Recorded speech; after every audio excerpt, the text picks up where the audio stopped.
மூடப்பட்டுள்ள Sterlite ஆலையை தூத்துக்குடி மக்களின் நலனுக்காக திறக்க கோரி போராட்டங்கள் நடத்தப்படும் என ஸ்டெர்லைட் ஆதரவு கூட்டமைப்பினர் கூறியுள்ளனர்.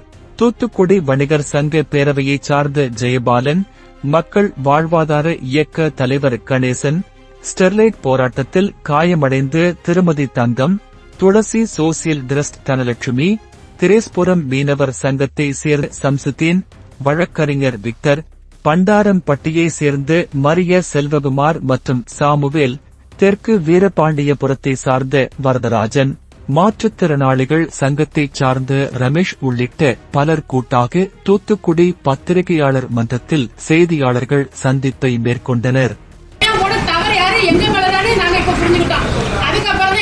நீங்க ஏன் போனீங்க? அவங்க எல்லாம் சேஃப்டி ஆயிட்டாங்க, நீங்க எதுக்கு போனீங்க? கையிழந்த குடும்பத்தெல்லாம் இழந்து நிக்கிறதுக்கு அப்படின்னு சத்தப்படி. இப்பதான் எங்களுக்கு தெரியுது இந்த தொழிற்சாலை ஸ்டெர்லைட் ஆலை மூடனால எவ்வளவு பாதிச்சிருக்குன்னு அக்கம் பக்கத்துல எல்லாரும் சொல்றத பார்த்தா நாங்க தெரிஞ்சுக்கிட்டோம். இவ்வளவு பாவம் நாங்க பண்ணியிருக்கோமா அப்படின்ட்டு. தயவு செஞ்சு இந்த ஸ்டெர்லைட் ஆலை கூடிய விரைவில் திறக்கிறதுக்காக நாங்க எப்பவுமே அதுக்கு நாங்க முன்னோடியாக இருப்போம். இப்போ ஒவ்வொரு வாரமும் நான் திங்கட்கிழமை அன்னைக்கு கலெக்டர் ஆஃபீஸ்ல வந்து நான் கொடுத்துக்கிட்டு தான் இருக்கோம்.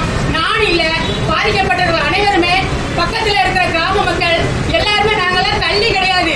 நீங்க வந்து நல்லா விசாரிச்சு பாருங்க, எங்க எல்லாம் 3 கிலோமீட்டர் பக்கத்துல தான் இருக்கோம். நாங்கெல்லாம் எங்களுக்கா எந்த ஒரு இதுல அந்த நேரம் நாங்க தெரியாம போய் விழுந்துட்டோம். இப்போ வந்து எல்லாருமே தெரிஞ்சுட்டோம். தொழில் வளர்ச்சி வந்து தடுக்கிறதுக்கு யாருக்குமே தயவு செஞ்சு ரைட்டு கிடையாது. இதை வந்து முன்னக்கூட்டி எங்களுக்கு வந்து தெரிஞ்சிருந்து அவங்க சேஃப்டியான மணிக்கு ஒரு போராட்டம் நடத்தணும், எங்களையும் சேஃப்டி பண்ணிருக்கணும். அப்போ அது என்ன போராட்டம்? இப்ப எல்லா மக்களுமே கிராம மக்கள், இந்த வக்கீல்கள் எல்லாருமே எல்லாத்துக்குமே வேலை இழந்து நிக்கிறாங்க. படித்த பெண்கள்லாம் நிறைய இருக்கிறாங்க எங்க ஏரியாவில். அவங்களாம் தயவு செஞ்சு அந்த ஸ்டெர்லைட் ஆலை திறக்கணும், எங்களுக்கு ஒரு வேலை வாய்ப்பு கிடைக்கணும்னு என்கிட்ட வந்து நிறைய பேர் சொல்லியிருக்காங்க. நான் அதுக்காக முயற்சி பண்ணிக்கிட்டு இருக்கோம். கூடிய விரைவில் எங்களுக்கு ஸ்டெர்லைட் ஆலை திறக்கணும், மக்களுக்கெல்லாம் நல்ல ஒரு விடிவு காலம் பிறக்கணும். நாங்களும் பக்கத்து கிராமத்துக்காரங்க தான், தள்ளி இல்ல, வண்டியில கூட்டிட்டு வரல, கள்ளத்தனமா வரல, நாங்களே சுய முயற்சியில வந்து நாங்க பேட்டி கொடுத்துட்டு இருக்கோம். கூடிய விரைவில் ஐயா மத்திய அரசும் மாநில அரசும் எங்களுக்கு கூடிய விரைவில் எங்களுக்கு ஒரு பெனிஃபிட் கிடைக்கணும். நான் டெல்லி வரைக்கும் போய் நான் ஸ்டெர்லைட் ஆலைக்காக நான் போய் கொடுத்துட்டு வந்திருக்கேன். சென்னைக்கு போன மே 21 கொடுத்துட்டு வந்திருக்கேன். நேற்று கூட போய் நான் கலெக்டர் போய் மனு கொடுத்துட்டு வந்திருக்கேன். இது எது சுற்றி இருக்கிற மக்களுக்காகவும் எல்லாத்துக்காகவும் தான் கூடிய விரைவில் திறக்கணும். அப்படி இல்லை அப்படின்னா தயவு செஞ்சு உங்ககிட்ட நாங்க, ஏன்னா முன்ன மாதிரி எது நடந்தாலுமே ஸ்டெர்லைட் ஆலை தான் செய்யுது, ஸ்டெர்லைட் ஆலை தான் செய்யுதுன்னு கெடுதல் எதுவுமே செய்யல. அவங்க நல்லது செஞ்சது வெளியவே வரல. இது ஒவ்வொரு மக்களுக்கும் தெரியும். ஆனா அதை யாருமே காட்டிக்கிட மாட்டாங்க.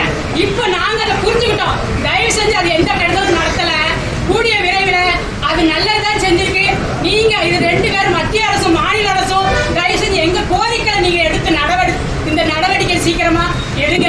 இல்ல அப்படின்னா மக்கள் வந்து 2018 நடந்ததை விட அதிகமா மக்கள் திரண்டு இருக்காங்க. தயவு செஞ்சு இதுக்கு ஸ்டெர்லைட் ஆலை பொறுப்பு அல்ல. அதுக்காக தான் நான் இப்போ வந்து முன்ன எடுக்க வந்திருக்கேன்.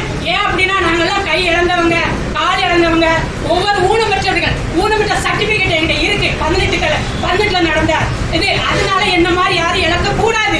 அதுக்காக தான் நான் பேசுறேன். தயவு செஞ்சு மக்கள் எல்லாம் கொந்தளிச்சு இருக்காங்க, வேற தொழில் வாய்ப்பு வேணும்ட்டு.